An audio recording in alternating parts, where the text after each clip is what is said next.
said that? The Universal Champion is wounded. The challenger is up. This is the moment for Seth. Another stop by Rollins. Cover by Rollins. Hook of the leg. Seth Rollins is the Universal Champion. It's Talkamania.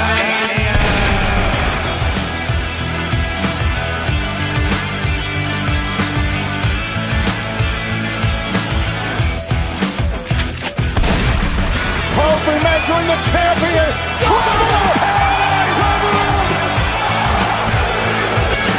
did it! Kofi did it! Kofi did it! Kofi is champion!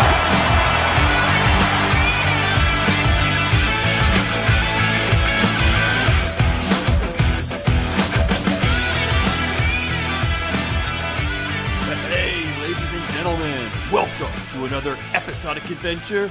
It's Talkamania. I'm your co-host Desmino, here with my Wrestlemania general, J-Bomb. Say hello, J-Bomb. How's it going? And how you feeling? I'm feeling real good, brother. I'm slowly starting to recover. Slowly starting to recover from quite possibly the greatest wrestling weekend in my life to ever experience. Well, I think it would have to be the best wrestling weekend in our lives because there was so much jam-packed in it, right? Jammed. I'm with you though, man. It's like feeling great, feeling excited, but also part of me is like, I feel like I'm dying. This morning getting out of bed was it was harder than getting out of bed every day on the trip, even though we drank every night and I was extremely hungover pretty much the entire trip. But just there was no excitement to get out of bed today. No event. Poo-poo. You talking about checking all those emails sitting in your inbox? 380, I think I had to go through. Yeah. It's like anxiety. I was like, oh my god, what shit's gonna be there waiting for me? I took my time. I did. I got up. I went and had a nice Canadian Tim Hortons coffee. It was good to have that finally. But yeah, man, I was wiped. And today, you get sleep in your own bed finally. I was looking forward to it. It was magical.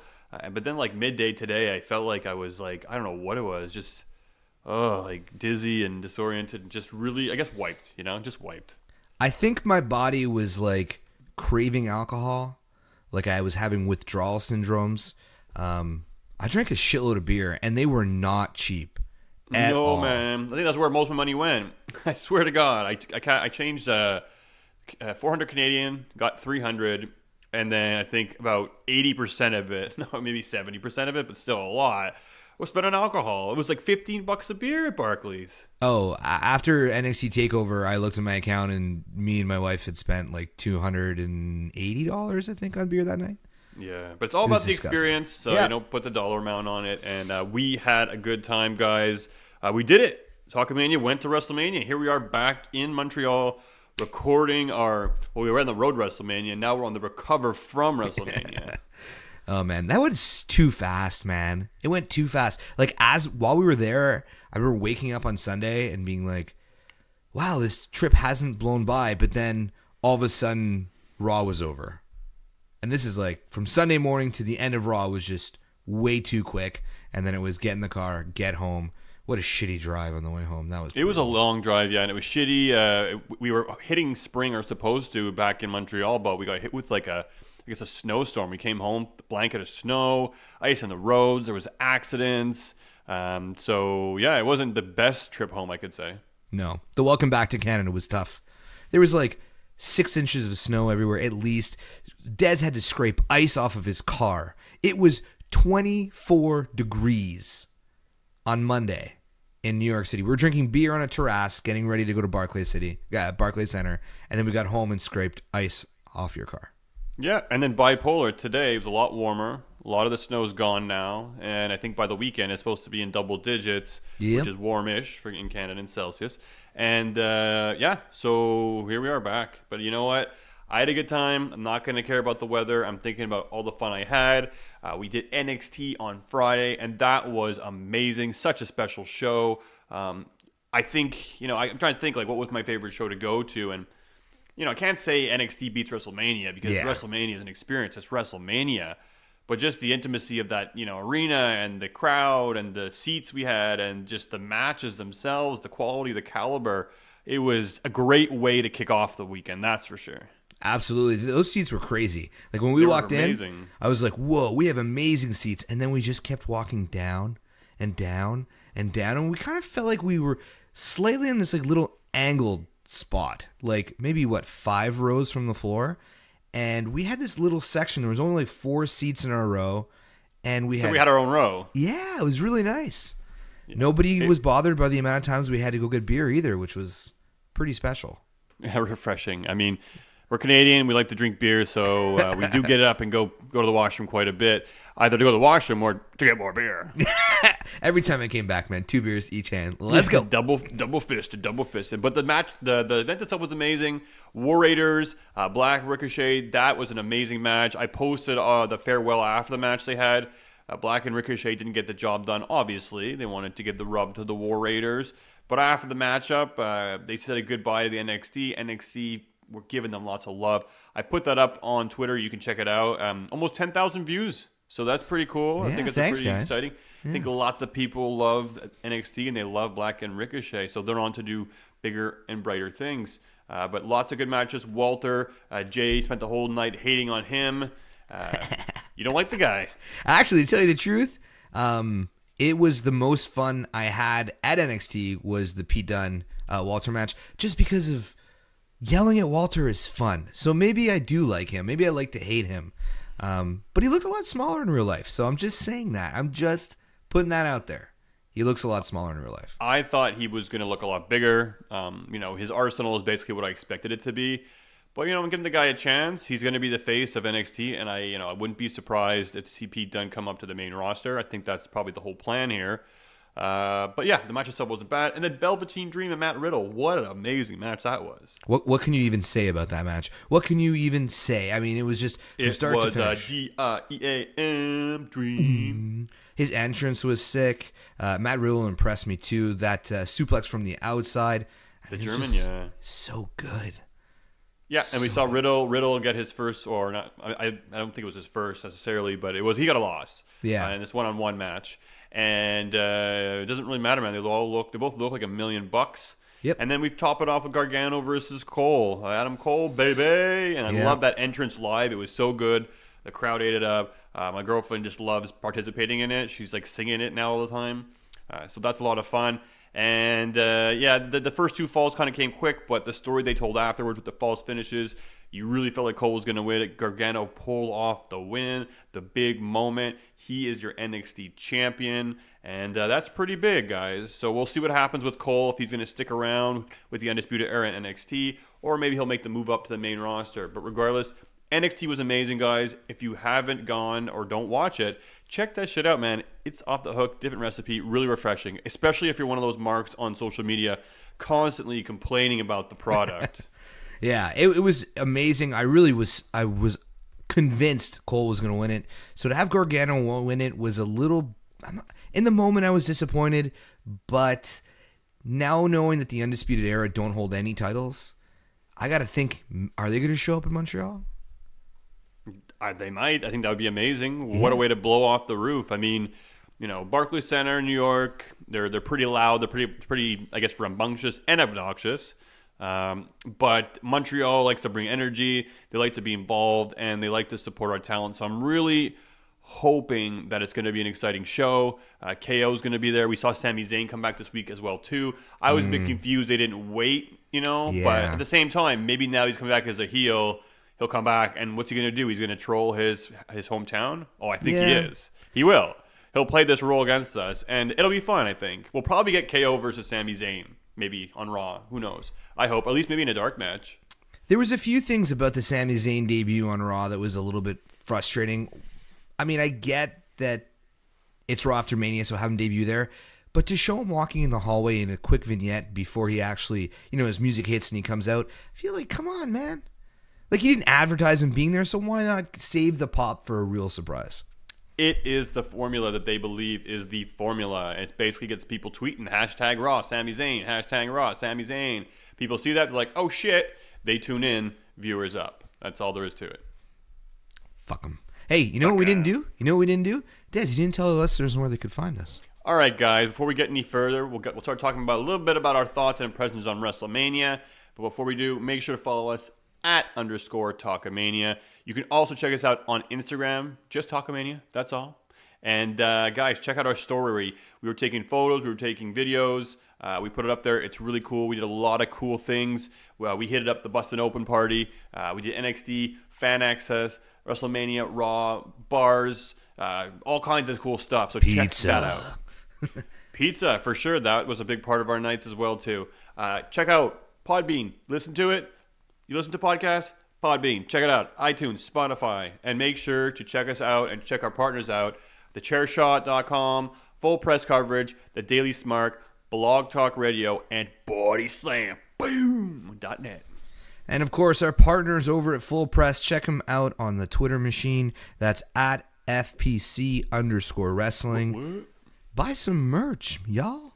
It's still on special. We're all out of funds now. We spent it all on gas. Yeah, gas, and we got like 2 Ubers out of it. God, it was expensive in there. But buy some merch, ProWrestlingTees.com/Talkamania, and we will get back on the Twitch wagon. I just played 2 rounds of Apex. I wish I'd cast it because I had the match of my Apex career. Yeah, 7 kills. Not bad, man. Not bad. I think my mouse is 2 or 3, but I don't think I'll ever do more than that. You'll get there. Twitch.tv/Talkamaniacs. And I want to give a huge shout out to the boys over at Boot to the Face. What? I'm not going to say beat our ass down at WrestleMania predictions, but they won a triple threat. They beat us out. They beat the boys at the Irish Whip podcast out. We're requesting a rematch for Money in the Bank. We're going to keep this going. Right now, we're 1-1 with them. So we got to redeem ourselves, Des. So maybe this is for all the marbles? This is for everything at stake? All on the line, maybe? Would you say that? Well, I mean, Irish, they're like 0-3 against us, Boot to the Face, and us and Boot to the Face at the same time. Should we just leave them behind? Like, what's the deal? Well, I don't know. We'll see. We're having fun with this. I think this is something that we can do from time to time. Maybe have them on the show and we can do our predictions at one point in time.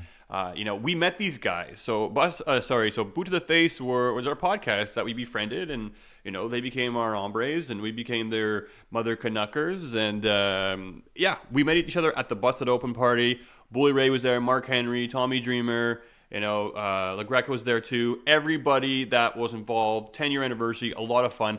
We met these guys, great guys. Check out their podcast, a lot of fun. And they brought it to us, and they won. I was like, damn, these guys have our ass. And then slowly we started climbing back up there. We got the McMahon picks, and in hindsight, you know what? The last 2 pay-per-views, I put too much thought into things, and I think that is my weakness. So I think we're going to be a little bit more flexible in this regard. Let the dummy pick sometimes. Maybe let the dummy pick. Nice winning, I felt like that was a possibility, and having Kurt Hawkins and Zack Ryder win, I felt that easily could be a WrestleMania moment. But I just felt they're not going to have every title change hands, but they virtually did. Yeah. So they gave us a WrestleMania where they gave us pretty much every present that we wanted. Now WrestleMania is over and fans are just complaining again. So insane. They're never fucking happy. Oh, it's ridiculous. It's really hard to be on there, especially during Raw and SmackDown this week. It's like, guys, what? They gave you pretty much everything that you wanted for WrestleMania. Like, relax. Did you want Kofi Kingston to lose the title right away? Like, chill the F out, peeps. Chill the F out. All right, before we get into Raw and SmackDown, we were at WrestleMania. So let's talk about what we liked, a few of the matches, and the highlights going into, WrestleMania weekend.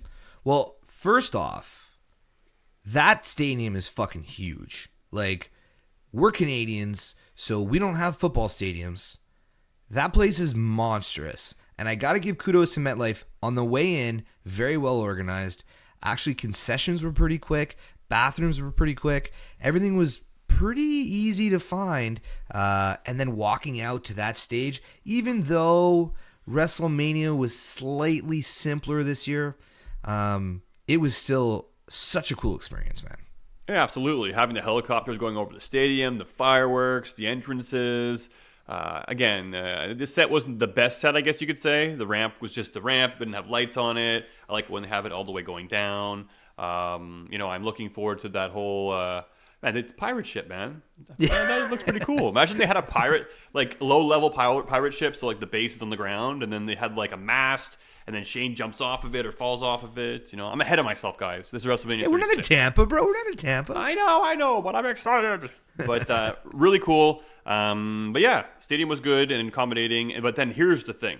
Yeah. Great time, great atmosphere. But at the end of the night, our adventure did not end there. No. Nope. Trying getting out of there. 80,000 people pouring out of the arena. Well, look online, man. There's horror stories about this. I think what the guy at the front's like, oh yeah, just get in that line, go on the bus. Dude, this is the longest line I'd ever seen in my life. It was at least like a 25 minute walk to the back of the line. And there was like 4 fucking buses that are going to take all these people. Then it started pouring rain. Yep. So we had to make an executive decision. We saw a hotel in the distance a few kilometers away. And for you American fans, that's like, I don't know, maybe 3 miles. No, it couldn't have been 3 miles. Let's say... It was far enough. It was far. We had to cross a fucking highway on foot with like a group of like 10 of us in the pouring rain. We led them to salvation. Yeah, I felt like I was on Walking Dead. We got to the Hilton around like maybe 2 o'clock. And then we were at the Hilton till 3. Finally, we can get an Uber, $156 or $160 US. Holy shit. We had a fun Uber driver. I'll give him that. That was a fun drive. Yeah, that was a fun ride, yeah. Whatever, man. You can't you're not going to put you can't put a dollar on dollar. You can't put a cost on a dollar. It is what it is. It's fun. You forget about the money. It's the experience. Yeah. And, it was a lot of fun. So what was your favorite match at WrestleMania? One last thing about the stage setup. We paid $300 a ticket, and and they didn't advertise it, but we had an extremely obstructed view. We saw about 2/3 of the ring, and 90% of the matches took part right behind something we couldn't see. Yeah, coincidentally. Yeah, which was a bit frustrating, but just to be there with the ambience, I mean, I'm not going to complain, but it would have been nice if in that section they would have told you, like, hey, you might have an obstructed view. Maybe you want to center yourself a bit more. But apart from that, everything else was really well done at MetLife. I'll give them that. Cool, man. And I agree. Those posts were a little bit of pain. If you could find a way to make them transparent during matches, that will be the future technology ahead of us, I'd hope. I get you got to cover them from rain, but yeah, it's the one thing I guess I would change. Super exciting. All right, WrestleMania. Let's get to the shit, man. What was your favorite match? What was the match of the night for J-Bone? I think it's pretty simple. I mean, only one match really captivated the 80,000 people there. One match really had everybody on the tips of their chairs, or edge of their seat. I said that wrong. Daniel Bryan, Kofi Kingston. There was just a feel-good moment. Daniel Bryan was so good too. Like everyone's talking about Kofi, but Daniel was so good. His ring psychology, the timing, his facial expressions, just fucking amazing. Yeah, we were hungover the next morning and we're going back and watching some of these matches, and this is the last one we watched before heading out the very next evening for Raw, I think it was, or whatever it was. We Raw. Watched it. Everything was a blur. So yes, the facial features, the small things he did, it was just amazing. Daniel Bryan is wonderful. The match itself, great build, and the fans bringing back the title bell, having his kids there, and the crowd reaction. The crowd was pretty invested that night, but the crowd was so into this match and so into the outcome. So for me, also, I will have to agree. Daniel Bryan versus Kofi Kingston, it stole the show. Yeah, it really did. Seth Rollins, Brock Lesnar kicking the show off was a nice surprise. Yep, good way to kick it off. Yeah. It felt very, very fast while we were there, but watching it back, there was a lot more to the match that we didn't really get to see because of our view, and we were pretty close to the ring, so we couldn't see like what was happening outside of the ring because you're quite low. But I really enjoyed that match as well, and the outcome was just amazing. Seeing Seth spin that Universal title up on the Titantron was just... Well, we were hoping he was going to do that, and he did, and it looked great. And I think the match maybe felt short because the bell rang, and then, that match it was short, or I guess after the bell it was short. But yeah, good. Seth won. We're all happy.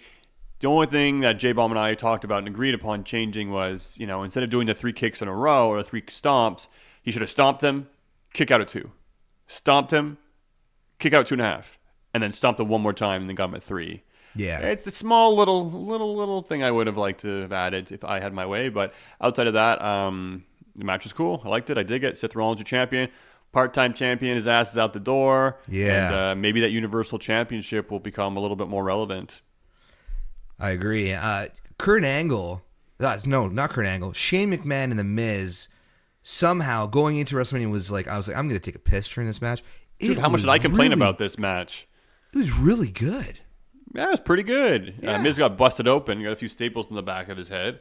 But the match itself, I mean, I was complaining, saying this is going to be like a waste of a match, and it wasn't the worst match on the card. And the Miz dominated, more or less. He really took it to Shane McMahon. They fought all around the arena. It's funny, J-Bomb and I saw that cameraman during the beginning of the show, and we were like, oh, I bet you Shane's going to go off that. But we're like, I don't know. Cameraman's up there, you know. So then I thought maybe the cameraman was like somebody from Sanity, you know, and then he was going to help, you know. That would have been awesome. Help Shane out at the end. But yes, the suplex was cool. They fell off of it into that big foam mat. But regardless, it was still a cool spot. It looked really cool live.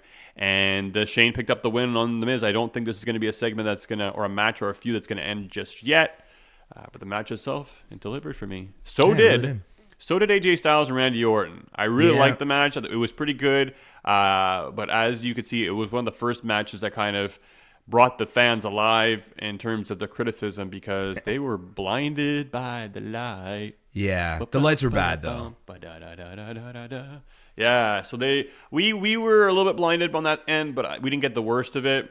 But it's interesting to see that because now I'm seeing the fans do that at every show. They did it at NXT. Yeah. They did it at WrestleMania. They did it on Raw. They didn't listen to us on Raw though. No, they didn't. We were directly blinded on Raw for like 90% of the show. Only if you looked at it. Only if you looked at it. If you don't look at it, you keep looking at the ring, you'd be fine. But as soon as you looked at it, you get that like dot in your eye. Yeah. And then you look at the ring and you just see that dot. But even then, like it was just in the corner of your eye, glaring at you the whole time. The beers helped. They definitely helped. But it was annoying. And even at Mania, I mean, 2 seats over from us, you can see like we had like a yellow light on us. They had a bright white light on them. And you could see that they were squinting, putting their hands up. Like, it looked pretty bad. So I get that they're frustrated. You're spending all that money. You already have an obstructed view. Then you get this light in your face. But it did take away from the match, and it was a good match, and that sucks. Well, it's funny because, like, a lot of the fans are complaining, and then people online are like, you know, like, don't look at it, or this, or that, or that. It's like, dude, you don't know how bad it was. Like, we didn't either. Like, NXT people were doing it, and we're like, And then, like, at WrestleMania Raw, you saw it, and you're like, well, this is really bad, man. And I saw photos from the AJ Styles and Randy Orton's match, and even them themselves were like, they acknowledged it on social media. They were like, oh, man, that sucks. WWE screwed up, and we wish you could have seen this match because it was good, and it was. And it's funny because this week on Smackdown, Orton ran down, he did the RKO to Ali, and then right away he's like, I can't see. Orton's so good for that, man. Yeah, it was pretty funny. So I like that he trolled that and they're having fun on it. But hopefully they learn and they don't blind the fans because we paid good money to see these shows. We didn't pay good money to go get glasses after from eye damage. So I would pay the same ticket price to have the same kind of shitty view just to be in that building again, though.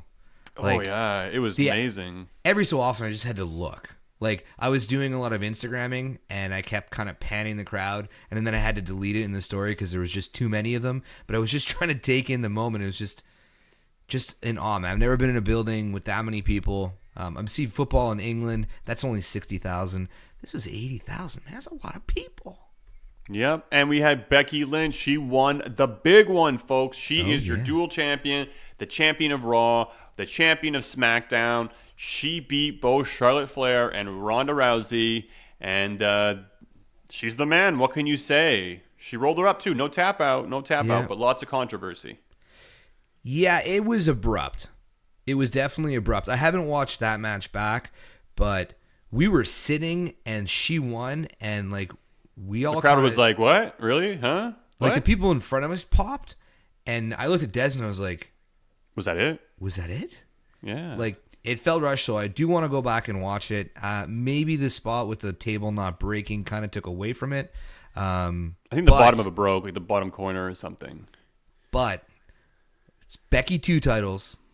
Pretty awesome finish. 2 titles. Huge pop after everybody kind of swallowed it, and just the celebration was really good. The fireworks were awesome. It was just cool to witness, the first ever women's main event. Dude, we witnessed a lot. The first women's main event. We saurt Kofi Kingston, who's the first, I guess, African-born WWE champion. Yeah. A lot of cool things in there. Kurt Angle's last match against Baron Corbin, which he did lose. Shame on me. Told you. I know. I just felt that Kurt Angle had gotten such a poor treatment in terms of his journey on the end of his career, his last tour, a farewell tour, so to speak, that they were going to give him that win. But I know the recipe is they give somebody the rub, get him some heel heat. He's the one who retired Kurt Angle or whatever. Cool. I get it now. In hindsight, I made a few silly picks, but it doesn't matter. Boot to the face with the better men, and we're going to have to take it back at Money in the Bank, so we'll see how that goes. But, going back to Ronda Rousey, Becky Lynch, Ronda seems like she's taking a little break, and the finish, people were confused. They said, oh, well, it was a botch by the ref. She was supposed to kick out, or her shoulders weren't down. I think ultimately that was how she was supposed to lose, going for her finisher and doing that roll up. I just think her shoulder wasn't down quick enough. The ref didn't, it was just a little bit of a miscommunication, and they weren't as coordinated as they should have been. But I think that was the finish that we were supposed to get. And anyways, it doesn't matter. I want to go back and watch it. It's the only match I haven't gone back and watched just yet. Mm-hmm. So outside of that, good for the girls. They did it. They main evented WrestleMania. I wish they could have treated the girls, great throughout the crowd. Actually, the Iconics won the tag titles, which is great. That's good. Yeah. Good for them. I don't think any of us predicted it was going to be the Iconics, but it's funny because when they were coming out, and I've said this before, is like these two are a legit tag team. These guys are going to probably have multiple runs with these titles. So it was really good for them. Sasha again couldn't defend a title. Sad. But, the Iconics are your new champions. I know I say it every week, man, but I was watching... What was I watching it on? I think actually it was on Botchamania. She had a match on Raw. Her and Bayley trying to create these new, really, really lame tag team moves. And they just suck at doing them. What do you expect, Sasha? Be better. Oh, be best. Be better. Just be better. I wouldn't even say she's good. She's not good. She hasn't been good for a while. I'm saying it. She hasn't been good for a while. Yeah, I don't know what to tell you. I know that there's one tag team move they did this past weekend, which was like some kind of Bayley spinner onto the opponent into this bank statement, which I was like, oh, it's pretty smooth. But yes, outside of that, a lot of their execution's a bit sloppy. And, who knows where they go from here. We saw Bayley eat a pin to Alexa Bliss, who's back now in in-ring competition. Finally, so it's funny. That booty is back. The booty is back. Yeah, she comes back right after WrestleMania. It's like, well, why didn't she wrestle in the Battle Royale WrestleMania? I guess because she was the host, but I don't know. There was a few things that happened on Raw and SmackDown that could have happened in WrestleMania, but for one, the Doctor Usos and Hardys, Mr. Thugonomics coming out and interrupting Elias. Right, it could have been Undertaker, and you would have Undertaker at WrestleMania. And it was funny because that was a big thing. Jay's like, I'd never seen his entrance. I don't think he's seen Taker in a while, or I don't know what it is, but or at all. And we got him at Raw. So that was super special to see him come out, nice. Chokeslam Elias, give him a tombstone. But yeah, having Cena coming out as, his old gimmick, that was kind of fun, I guess. I don't know if it's just a one-time thing. Yeah, it was fun. So that was pretty cool. And, we got to be there also in the city at the same time that Bret Hart and the Generation X went into the Hall of Fame, and the X speech was really funny. I liked it a lot. And Bret Hart got tackled. Oh yeah, that was something. True. That was something. And Dash Wilder, if that's his right name, won my heart over. So anything I've said about the revival on this podcast, I just want to. Oh no! Fuck the revival. Sorry. Fuck the revival. Sorry, man. You had a great moment. That's about it. Yeah, that punch was nice. And thanks for defending Bret the Hitman Hart. Or Bret Hitman Hart. Sorry, J-Bum. That's okay. But, Hall of Fame. Another year behind us. A lot of cool inductees. Double Hall of Fame champions across the board with Booker T, Shawn Michaels, and Bret Hart. Yeah. And, pretty good. Now, Carmella winning the Battle Royale. What purpose does this serve? Very confusing. When Sarah Logan was, thought to have won it, I really, really digged it. I was like, this is good. Out of the Riot Squad, I feel like Ruby, it takes one win for Ruby to be over with the fans again, or kind of be credible again. Liv Morgan's already over with the fans. I think everybody likes her. So Sarah Logan's kind of the oddball there. So giving it to her, I was really excited. And then having Carmella pop out was fun. The crowd loved it. At that point, I wanted Sarah to eliminate Carmella, and then they just gave it to Carmella. I'm not going to get salty, because I know there's enough salt in the Battle Royal And I know you're going to get to that. But Only reason I included the Battle Royale. yeah, I still wanted to see. Carmella didn't need it. She didn't need it. That's it. She didn't need it. I mean, she can go on and get herself inserted in a program one way or the other. She also has her thing going with R-Truth, which she did in the match later. It was our 7th inning stretch, right? They had the 7-second dance or whatever it was. That was a lot of fun. I danced. I got my groove on. I was getting beer. But she won it. So where does she go from here? I mean, I don't know. Like I would have said, look, I wasn't for Sarah Logan. I think Ember Moon or many other people. Sonya Deville could have been cool. I'm not fully bought into Sarah Logan, but I would have picked her definitely over Carmella. I was thinking Lacey Evans, man. What a way to have her win this Battle Royale and then have her go into this program now she's going into with Becky. I think it would have been a great start. And Ember Moon coming back too. That was great. People were complaining about the way they used her in this match. Dude, she kicked so many asses. Yeah, she kicked so many asses. She hit her eclipse on many people. Looked really good. She killed Lana. Yeah. So I actually like the women's Battle Royale for the most part. The men's, you see how many people were dropping out right away? It was ridiculous. But it was shit. Yes. Asuka did not win. And Desmino is a bit sad. I didn't expect her to win, but when Lacey didn't come down to the ring, I thought, well, maybe, just maybe Asuka had a chance. And we were going to see that WrestleMania moment for Asuka. She was kicking so much ass. She was so tough. She stood in there. She was butt bouncing people out of the ring, left and right. And finally, it was not meant to be. And she got eliminated. But so weak. It was just boop over the top rope. Boop over the top rope. That's you it, went on man. for like 5 minutes beside me, man. Why did she have to go out like that? Why couldn't it have been like a big boot? Yeah, even if it was just like a big boot or something. Like, I don't know, have Sarah Logan run and do a big boot, or Carmella could have jumped in and did it. Oh no, actually no. If Carmella would have done it again, that would have been worse. If Carmella got her again. Oh no. How about Asuka, Sarah Logan, final two. Lacey's music hits, comes down.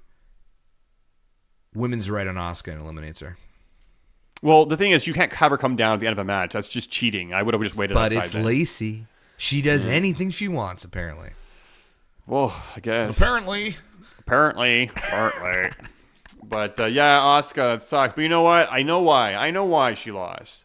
She couldn't get me out of her head, man. She couldn't. She was thinking, who's that guy that I saw that weekend? That tall, handsome guy who I just want to, eat sushi and play video games with, and dude, man, we're gonna be the next mixed match challenge tag team partners, Team Toxica. That's very poison. cool. We're gonna poison your ass, bitch. I'm very, very happy for you that you got to meet Asuka in record time too. It took you 20 minutes, start to finish. Maybe less. It's a bit of a funny story actually. So. I think Asuka thinks I'm special, and I'm gonna get to this in a minute. When I went in there, they talk about companion bracelets, and to me, I'm like, companion bracelets? What are these? And the way the person described it to me in the front row is like, oh well, if you have people with you, they can wait in line with you, and don't get to meet them, but they're there to wait in line with you. So I went to the information booth. I'm like, okay, well, this is what I want, and they had me sign this waiver. I was like, okay, well, whatever. They gave me a band, but little did I know, this companion bracelet was basically somebody standing in line with me. Because I'm disabled. Or special needs or whatever. Or special needs. Yeah. So when I went to the line, they looked at my bracelet, like, oh, God, I'm going on this line. I went down. There was nobody in the line. I stood at the end. I'm standing there. And after 30 seconds to a minute, the guy was like, take a seat. Have a seat. There's a seat right there. And I'm like, wow, this is the first nice guy I've met in this whole Axxess thing, or almost in New York to this extent. Yeah. And then I'm like, well, wait, what am I waiting for? Like, well, she'll come down and talk to you. And I'm like, she'll come down and talk to me? And she's like, yeah, well, you have one of the bracelets. I'm like, I think I'm in the wrong line. So I sorted it out. I ended up going back through the line. And the thing is, when I took my picture with her and I met her, I actually had the special needs bracelet on still. So, I mean, I don't think she thought I was, but maybe she did. And it's a funny story, and it is what it is. But you know what? If I would have stayed in that special needs line, maybe she would have came down and, more attention, and maybe she would have, I don't know. I don't know. It would have been fun. Maybe you would have gotten some bad karma for that one. Well, that's it, but it was an accident. It was an accident. An accident and a funny story though to go along with it, and you didn't skip any lines because of it. Let's just put that out there. I did not skip any lines. It wasn't even my intentions. I was confused on what was going on. So I just popped into the other line afterwards, and it didn't take very long. No. She doesn't speak English, so the meet and greets with most people were pretty short. And I spoke to her in Japanese, and I said, Konnichiwa, Asuka-chan. And, just wishing her good luck. Arigato gozaimasu. Thank you very much. And watashi wa Mike desu. That's my name. I am Mike. And she liked it. She was like, oh. And I was like, yeah. And my girlfriend was there, too, because she was my companion. So they thought that she was the one bringing me around on a string. Like, say hello, Des. Say hello. Oh, my God. And she got to meet her, too, through it. So that was kind of cool. But, yeah, really cool. I threw my picture up there. It's already printed. It's already framed in my office. I just have to find a nice place to hang it now. She signed my pop as well, too. I have the Asuka pop, which is super rare and hard to find. But, yeah, really cool. And I look forward to the next time I meet her because, we got to start practicing for, our match. So there was two things I was really happy about that you got to experience. One was the Asuka, of course, companion bracelet aside. And the other was we got to see pretty much the closest thing that we'll ever see in live to a DX entrance. I thought that was pretty cool. So you must have enjoyed that moment. What are you talking about specifically? The Hall of Fame when they came out. But we didn't go to the Hall of Fame. When they came out at Wrestlemania. Oh, yes, forgotten? the Hall of Fame inductees. Yes, I don't know. I didn't know how much we drank. Maybe we went to the Hall of Fame. I don't know.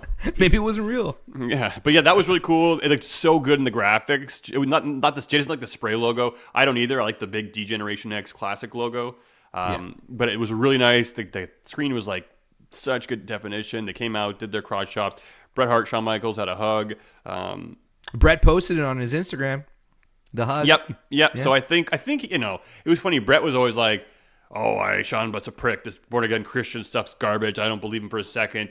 And then they had their like kind of forgiveness, and then I guess he now understands Shawn Michaels. Now he's not doing the suck it anymore. He came back and he gave a lot to the younger talent, and now he's all like praises Shawn Michaels. He's like, "Oh, the Clique, I hate them, except for Shawn." We're some of the best, 2-time Hall of Famers. So, those guys really... Look, there would be no Shawn Michaels without Bret Hart. There would be no Bret Hart without Shawn Michaels, to some degree. I think they were good enough off their own, merit. But at the same time, these guys really brought... that feud was special. That feud was really one of my favorite feuds of all time still today, So, really cool. It was really, really exciting. And even at NXT WrestleMania Axxess, they had an NXT ring and, we saw Pete Dunne and Walter, and they're right next to you. And it's funny, we were walking into the Legends section, which had all ring gear from different matches and stuff back in the day. It was really cool, actually. If you guys ever go to Fan Access, you should check it out. Johnny Gargano walked right past us, and we didn't even notice. And Melissa's like, "I think that's Johnny Gargano." And we were like, "Are you kidding me?" And then we looked, and he's got his entourage around him, some security guards. Super tiny dude. Tiny. But yeah, he walked right past. It's cool. Very cool. Yeah. Very cool. Yeah. Very cool. Very cool. You want to talk about Samoa Joe versus Rey Mysterio? Oh, we ran out of time on that one. Yeah, I think that covered all the match pretty much. Yeah. I think Rey Mysterio is dealing with the nagging injury. They didn't want to go too quickly, too long on this one. And at the same time, I think they were like, look, the match, the main event kind of seemed like it was a little bit shorter than it probably could have or should have been. And I heard it ended abruptly after she won the belt. So, maybe they were just running out of time altogether. I'd have to imagine. I'm wondering if you mentioned running out of time, and then I argued you that the network doesn't have time. But then I was thinking about it today. Well, MetLife might have restrictions on time restrictions and stuff like that, because I know that MetLife and New Jersey Transit were going at it with each other, saying that your event was supposed to end earlier. That's why there was 20,000 people outside of the stadium. So, I think a few things got cut short. I thought the Roman Reigns Drew McIntyre match seemed a bit short. There wasn't any false finishes. We all thought he was going to kick out of a Claymore. It didn't happen. Yeah, I was waiting for Chris Rucker to be all over that shit. Like, I called it. It probably will happen, but it didn't happen at WrestleMania. And the match itself was I don't know. I think that was the most vanilla match for me. It was very much it was what I expected it to be. Drew McIntyre was great. He's vicious. But Roman got booed. Yeah, he's starting to get booed again. But I think maybe because there's 80,000 people, so some of them are going to boo, when you're in a small arena, less people. But it looks like they're starting to forget. Yeah. Which is actually a good thing if you think about it. That's how the world should be, right? but it was weird. It was a weird match, not gonna lie. And Batista and Triple H's match, a lot of people said it was great. I guess his entrance. His entrance was great. Batista. No. Tripping up on the ropes. Oh, yeah. Yeah. I was pretty bitter, actually, to tell you the truth. I thought Triple H's entrance was a real big letdown. The stuff on the screen was cool. Where's Stephanie McMahon, dude? What the fuck? Yeah, not there all night. She should have came down on like the side of it with him or something, dressed up in like some kind of Mad Max gear or something, but she wasn't there. Yeah, it was a little bit simple, but I guess match was all right. The match was all right for two guys, you know, in their tail end of their careers. I mean, Batista retired after the match, and you know the spot where he took out the nose earring with the pliers, that was really cool. I missed it. It was getting beer. No blood though, so I think Batista probably just kind of like had his nose on it, kind of like pulled it out, wiggled it out, and Triple H yanked it. But I mean, they got to do it one way, and you know, twisting and crunching his fingers on the steel steps. He hits him with like a power bomb or a spine buster or whatever it is, and then you know the Ric Flair helping him out in the end, coming full circle where it all began. You know, I thought it was okay. I thought it was going to be a train wreck, or it could have been a train wreck. Yeah. So you know, it was all right.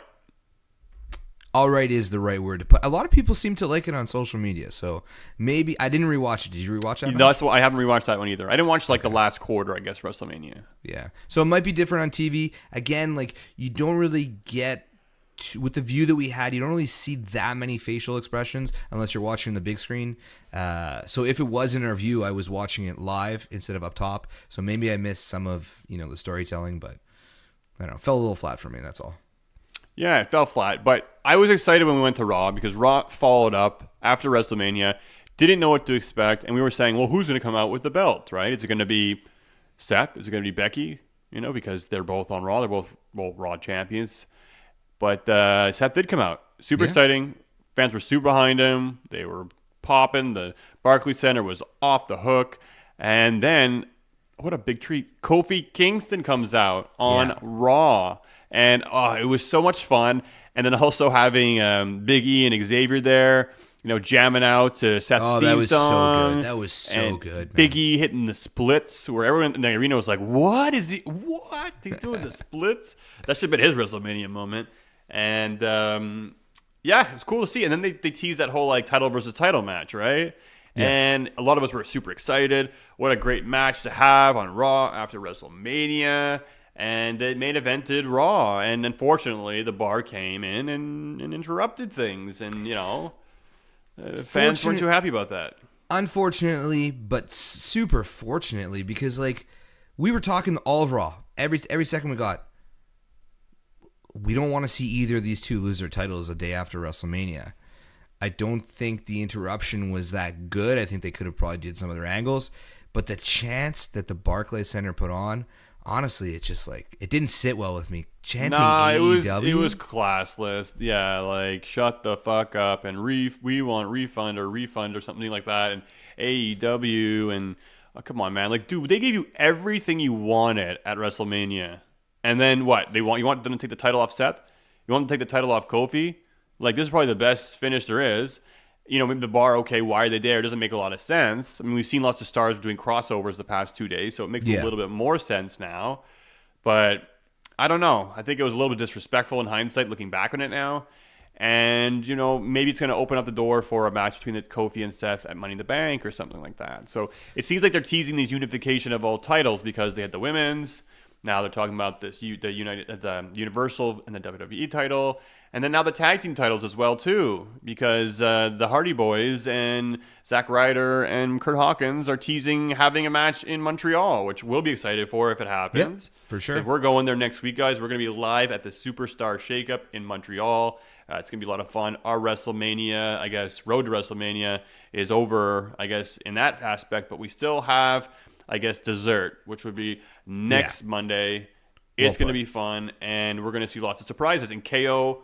our Montreal boy is going to be there. I have a prediction he will be drafted to Raw, and he will probably face off against Sami Zayn in one way or the other. And I'm wondering now, with Sami being a big heel, and he cut a pretty interesting promo. He's a smart guy. He's well-spoken. So it's going to be interesting to see how he plays this off in Montreal. But I'm looking forward to it. And that's all there is to it.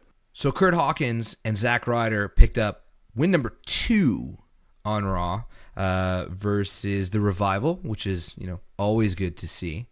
I'm happy for them. Yeah, no, I mean, I thought at WrestleMania 2, I liked how he played dead, played possum, and got the win. Kind of reminded me a little bit of Eddie Guerrero, so it made me smile. And then on Raw, this is a kind of match. You see Zack Ryder, Kurt Hawkins, and the Revival. You're like, oh, well, I'm going to go piss or I'm going to go grab beers. And this is exactly what J-Bomb did. He's like, oh, well, yeah, no, you went out during this match. I was alone. You went with Cha-Cha and Melissa and went and grabbed beers. And I was all by myself. That's how many beers I had. I don't even remember. Yeah, I was all by myself in that match. And I just sat there and watched the match. And, dude, it was good. The match was good. I enjoyed it. I thought the chemistry they had was really cool. The finish was good again. I don't know, man. I actually enjoyed this match, and I didn't think I was going to. So it's going to be interesting to see how far Ryder and Hawkins are going to take this. But, the guy's winning now. 2 wins. He picked them up himself. So good for these guys.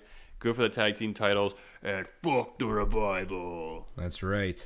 I wonder if they're going to go on like a 250 match winning streak at this point. Doubt it, but no. They'll probably count how many wins they get in a row. They probably will. They'll make something out of it.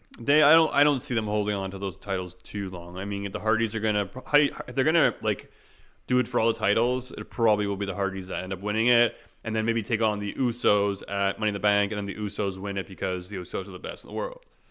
Usos? Oh no, dude! They're gonna have I was gonna say a ladder match at Money in the Bank for the championships. I think the Usos are going to Raw, and that's the reason why they dropped the titles. I think so too. I think so too. And they've done it all, right? They've done it all. So on SmackDown. Yeah. Not Mandy Rose though. They never did Mandy Rose. They should have done Mandy Rose. We saw the proper debut of Lars Sullivan finally on Raw After Mania. It was a surprise. I don't care for the guy. Fans did not either, man. They did not. They're like, you still suck, or you. Oh, that's rough. You can't wrestle. All the issues, aside from all that kind of stuff, I'll fear for the guy as a person. I'm sure he's a great dude. I don't think so, man. Have you seen his post out? He's super racist, anti-Semitic. He's ripped on Stephanie McMahon. He's I don't know. A lot of the stuff I think he said in the past may come back to haunt him, or the WWE might just not care. So I can't go on the record and say I believe he's a good guy. Well, I didn't know that. Well, Des, we got 2 words for him then. Suck it!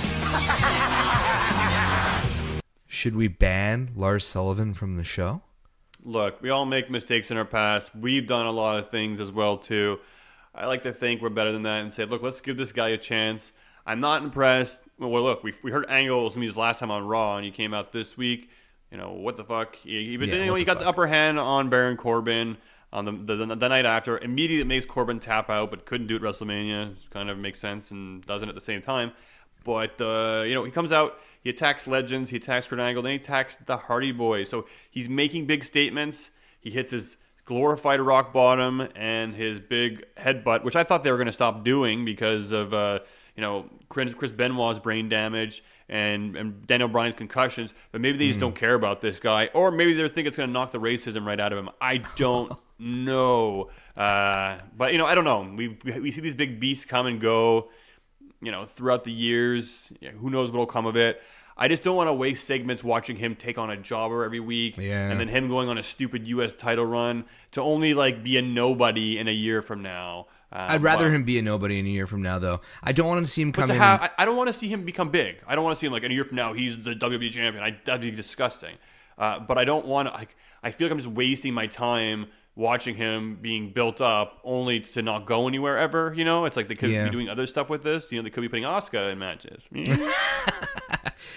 could have done Asuka versus Ember Moon. She was clear for WrestleMania. What the F? Another time, Des. Another time. Lars Sullivan was, though, the big debut on Raw After Mania. He was the only guy who really debuted. I mean, I guess you could say Lacey Evans finally got into action. Lacey Evans debuted on Raw as well. Well, she punched a girl.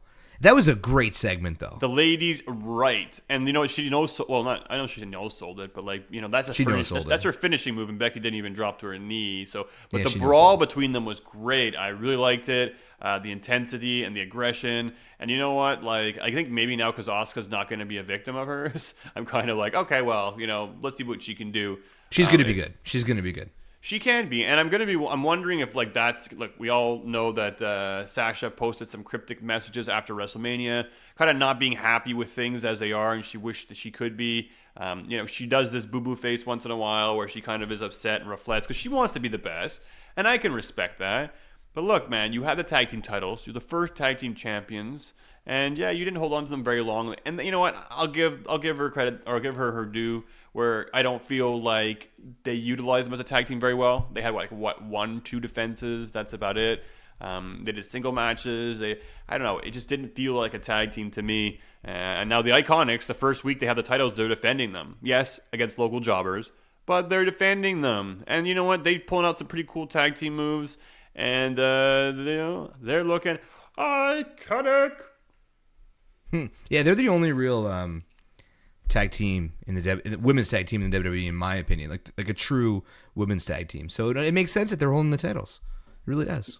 Yeah, and good for them. I mean, you saw the emotion in them. These girls have known each other like way before wrestling as well too. Like they're just, you know, best buds for life. So it's really cool to see them go through the journey they did, win it. You know, I'm not a big fan. They look like they're Lay Cool 2.0, but they're fun. I like the whole iconic thing when they pose and like, you know, they're supposed to get on your nerves. They're supposed to be annoying, and you know, their wrestling's getting better too. At the same time, I will actually say that their wrestling is getting better, and hopefully they'll do a little bit more with those belts and yada yada yada yada yada yada.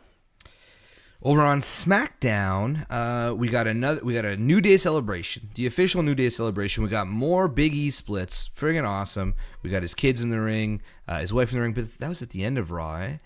A little bit of a scare. Is Drew McIntyre hurt? I think so, man. I'm really worried about this because there's been no updates on this. So you didn't watch SmackDown. The Bar came out and challenged the New Day to a 6-man tag. And Drew McIntyre was their partner. So seeing Drew McIntyre on SmackDown actually looked pretty good. He seemed like he actually would fit good on SmackDown. And then during the match, he did this move where he basically like reverse Alabama slams somebody, you know, where it's kind of like he flapjacks them but puts them on their back and then flips them over onto their face. And he did that to Xavier on the table. And I'm guessing like he had a shoulder injury, so he might have like re-screwed up his shoulder or pulled a pec or something. Because he did it, then he went on the ground and was kind of like talking smack to Xavier. He went to commercial, and fans said like he kind of waved his arms up in the air and like went out to the back area instead of the ramp, and he seemed like he was pissed off.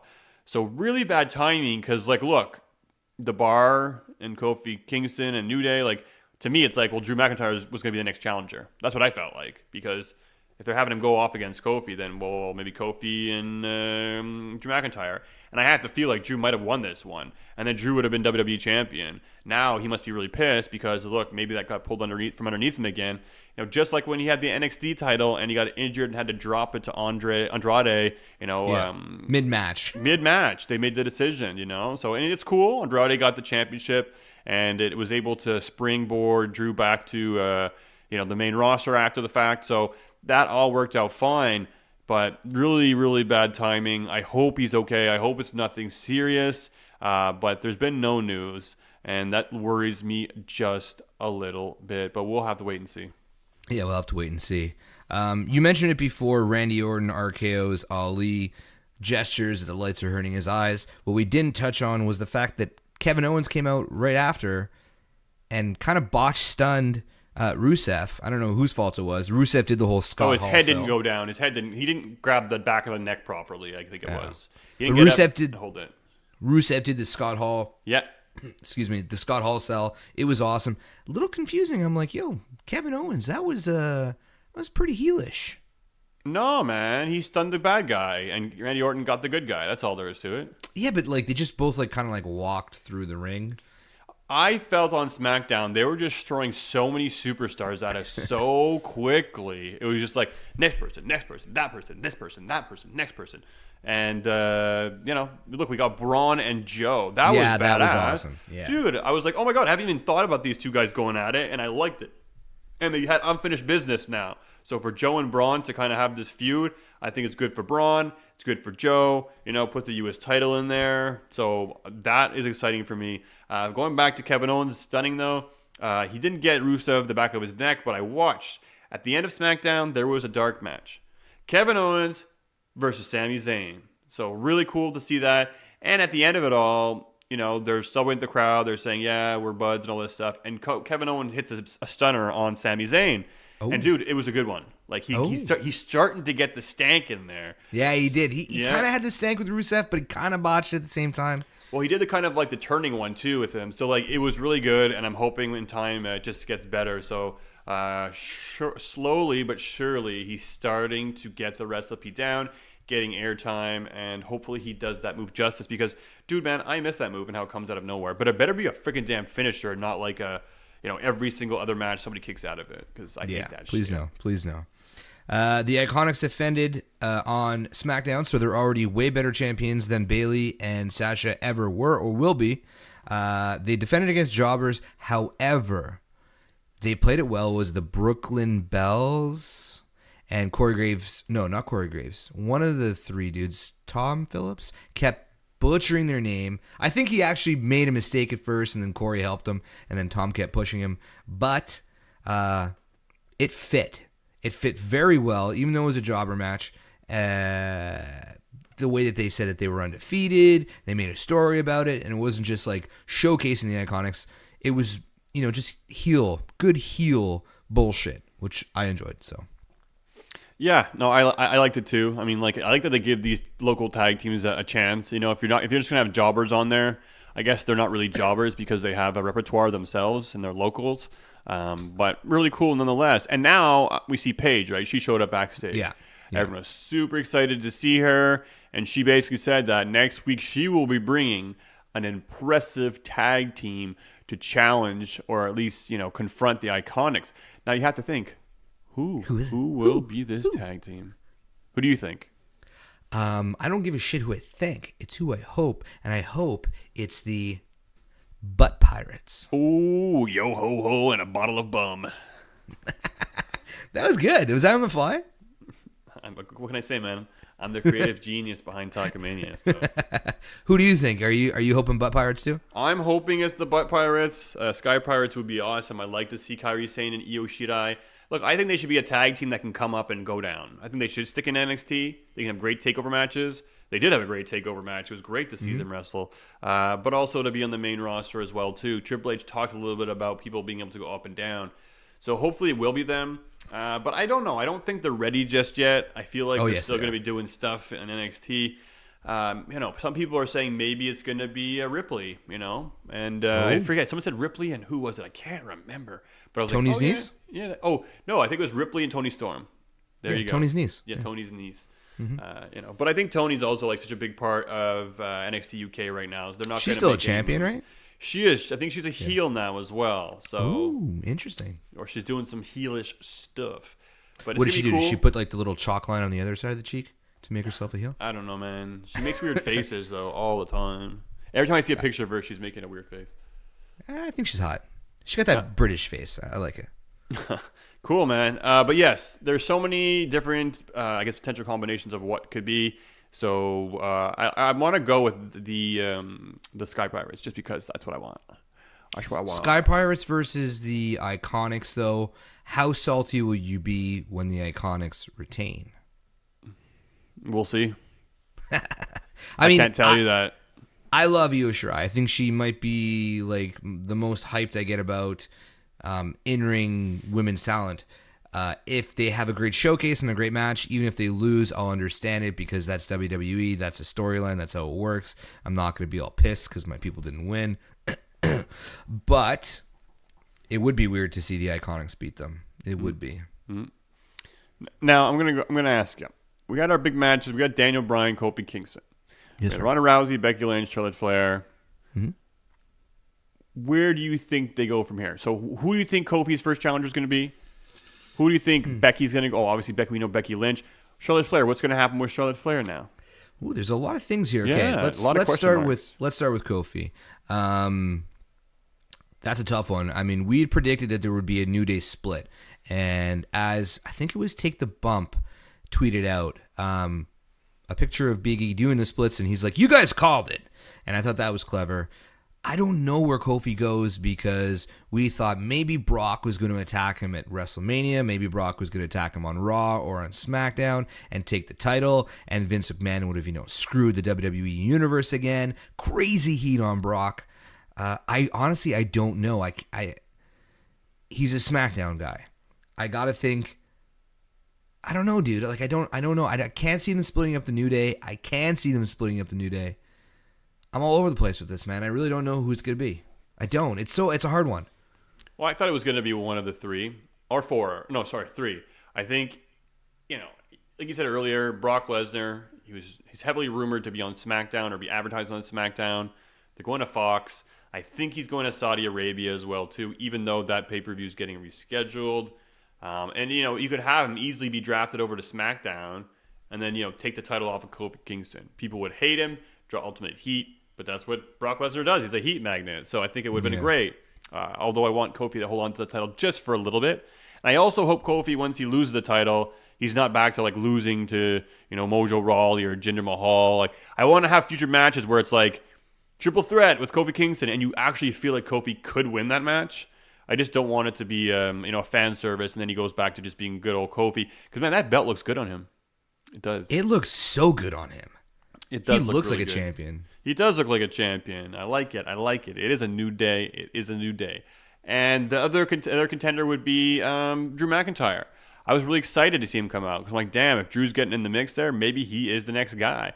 And judging on his reaction when he potentially got hurt, he probably was in line to be that guy. That's interesting. Yeah, it's interesting, but I'm really hoping to hear some good news. Maybe it's only going to be a short-term thing, and he'll be feeling fine soon. And then the other one would be the big split, having Big E do it. Get the big ending or something like that. Costing the title, be like, I only helped you to get closer to it myself. Or there's so many things that they could do. So lots of question marks. Kofi Kingston, who is his first challenger going to be? Maybe they'll have that match title for title at Money in the Bank or somewhere down the line in the future. And that could be a lot of excitement too. Because, we got Kofi Kingston versus Seth Rollins this week. That's a pretty rare match to get. So for sure. Really cool to see him as a singles wrestler, picking up big wins. He beat Orton. He beat Samoa Joe. He's beaten Daniel Bryan quite a few times now. And, we'll see what the future holds for Kofi Kingston. We know Becky Lynch is going to go on to face Lacey Evans. And I'm down with that. I think it's cool. The way that they were going at it really stiff. Perfect. It was great. Becky even let us see a little bit of Lacey's. Ooh. So wasn't too bad at all. Ronda, I think, is taking some time off. You probably won't see her for quite some time. I think she broke her hand as well, too. Bye, Ronnie. Bye, Ron. Yeah, big weirdo. Yeah. Charlotte Flair, though. What does Charlotte Flair do now? I don't know. I am really hoping that there's no sort of mixing with Charlotte and Carmella. I don't really want to see that program. It would just be weird. This is another tough call. It's there was just so much build-up for this match that no other woman has really been focused on. I'm hoping it's going to be somebody like Asuka or Ruby Riott would be a good one, but there's no title to drive this storyline. With Becky having both titles, it's going to be tough to it's going to be tough for WWE to write a compelling storyline. So maybe it's going to be Carmella in this fluffy kind of crap that we get for a while.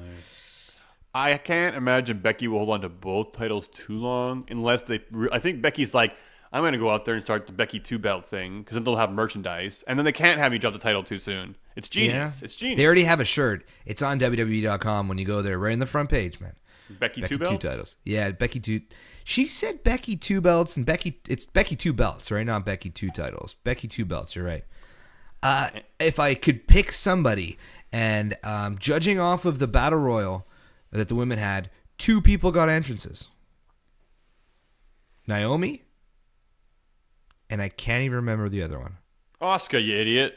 Asuka. Oh, did she have it? Yeah, she did have her own entrance. Oops, sorry, bro.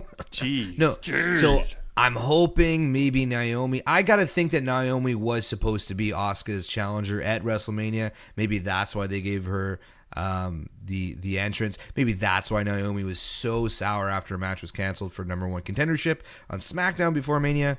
I would love to see Charlotte versus Naomi. I think it would be an athletic match. I think it would be a good match. I think Mandy was the one who was supposed to be, from what I hear from insider reports, is that Mandy was the one who was supposed to be going up against Asuka, or like, having Sonya in there. The fans wouldn't have really been invested in it, which I would have agreed. So making sure that match doesn't happen. There's no room in the card. We saw how much it was jam-packed already. So remove it, fine. Also, you don't want to see that kind of match. But then they put Asuka in a match that's completely meaningless, not on the card anyway. So in hindsight, she got the bad treatment. But look, we are in a new season. Things are rolling over. Hopefully we have a breath of fresh air. And Charlotte Flair is going to go on to different things. Becky said potentially she's going to be handed the tag team titles. That could be pretty fun. Except no thank you.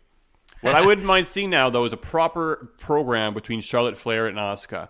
And I know, the title's not on the line, so not the same thing. You know what? But maybe the fact that the title's not on the line is a good thing. And it'll allow them to have a proper program where it really doesn't need to be Charlotte winning all the time because the title's on the line. Asuka, even though she's beaten Charlotte 100 times in dark matches, I'm still waiting for that one on TV that counts. And I know these girls could put on a great match. And I'm not saying it has to be Asuka, but I think it's going to be tough. I think it's going to be tough to have Asuka in a storyline that doesn't have a belt or doesn't have some sort of undefeated streak on the line because unfortunately, they can only do so much with promos, They can only do so much. How deep can they really get into each other unless Asuka... See, it wouldn't even work. I was going to say if Asuka just becomes a little bit more demonic and a bit of a heel, clown face and gets a little bit scary and just keeps attacking Charlotte and attacking her family and just fucking up her life. But Charlotte's a bitch-ass heel. So I don't see how they can do that. It's going to be a tough one. Yeah, I would love to see it. And we have lots of women coming to the main roster. Man, I wouldn't mind Ripley versus Flair if she came up to the main roster. I think that could be cool. Yeah. And even Lacey down the line with Charlotte's going to be a great feud. So we'll see lots of women on the roster. And I remember, guys, I told you this months ago, talking about Sasha. I don't think she's the worst.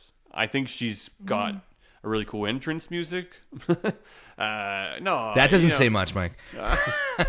We talk about wrestlers and if they didn't have the entrance music, how much it kind of influences, or I don't know. I think a big part of her popularity is they love that song when she comes out, and people are complaining all the time that her song plays for 2 seconds and Bayley's goes on and plays for however God knows long. I like her intensity and her passion.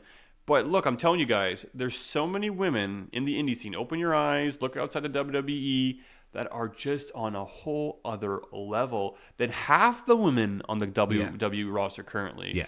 So the future is bright for the women. I'm really excited, and bring it on, women, and make the men have to fight for their spot. And sorry, Sasha, it is what it is. Just work harder. You suck. All right, well, listen. Oh, go ahead. You got something. I want to talk about one more champion. We got Seth Rollins, Brock Lesnar. Who do you think is going to step up and be the first challenger for Seth Rollins' championship? You really fucking me here tonight, bro. We should be asking ourselves these questions after the Superstar Shakeup. But I get it. There's a lot to speculate. This is going to be a tough one. Seth Rollins, you got to think it's going to be the big dog. But I don't think it's going to be a good story. I hope they don't do it. Don't be Bobby Lashley. Just please don't be Bobby Lashley. Oh my God, you just kind of spoiled my night putting that in the back of my mind. I really hope it's not Bobby Lashley either. Roman Reigns could be a really good program, but I think it's too soon. I don't think it would be a good program, though. I think it could be cool. A face versus face program. I think it could be respectable. They put on a solid match 1-on-1, and I'd like to see Seth pick up a win over Roman Reigns cleanly in a 1-on-1 match. I think it'd be very important for Seth's build. They've been building him up now as a very important figure in the WWE. Roman Reigns, we don't even really see him around that much. His matches are kind of an afterthought, and he wasn't on Raw this week outside of the after when Ambrose had his last match. We saw that as well. Yeah. So Ambrose had his last match, and he went through a table. So what does that say, right? He beat down Bobby Lashley, but the last memory you have, WWE's like, nope. we own you. You're going through a table. And after the fact, though, they ended up all hugging and kissing after it went off the air. We actually posted it up on YouTube, so check it out. Yep. But I don't know, Roman Reigns. Now, I hear the rumor is, and I'm a little bit kind of cringing at this because we've seen this a million times before. People are saying the first feud lined up for Roman Reigns after WrestleMania is going to be Baron Corbin. Hey, let's rewind a few. I said Baron Corbin was going to be his opponent at WrestleMania. You said I was crazy. But there was little underlying shit going on Raw when he came back. Baron was taking shots at him. So it fits. Baron Corbin versus Roman. Everybody, think about it. Everybody hates Baron Corbin. Yeah, but we know what's going to happen. Everyone can close their eyes, come back in a month, and then tell you what happened. Oh, Roman kicked his ass, Roman won. Oh, no. Oh, no. Baron's going to get the first victory over them. For sure. Roll up Ultimate from the ropes, Heat. maybe? Roll up something dirty. Maybe somebody helps Baron. Who knows? But if Baron beats Roman Reigns, I think it's going to help people continue to cheer Roman.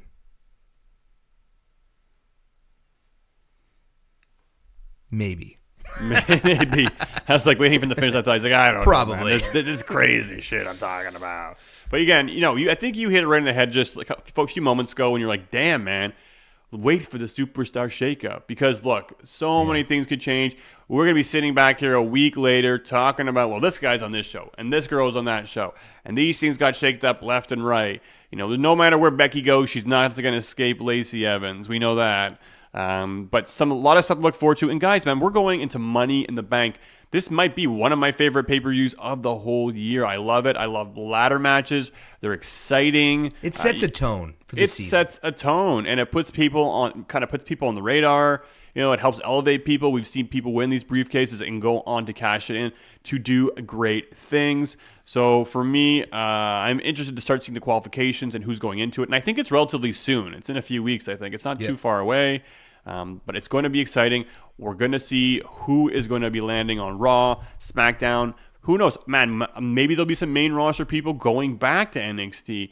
I don't know. But it's definitely looking exciting. I can't wait. And we're going to be there, man. Montreal next week on Raw.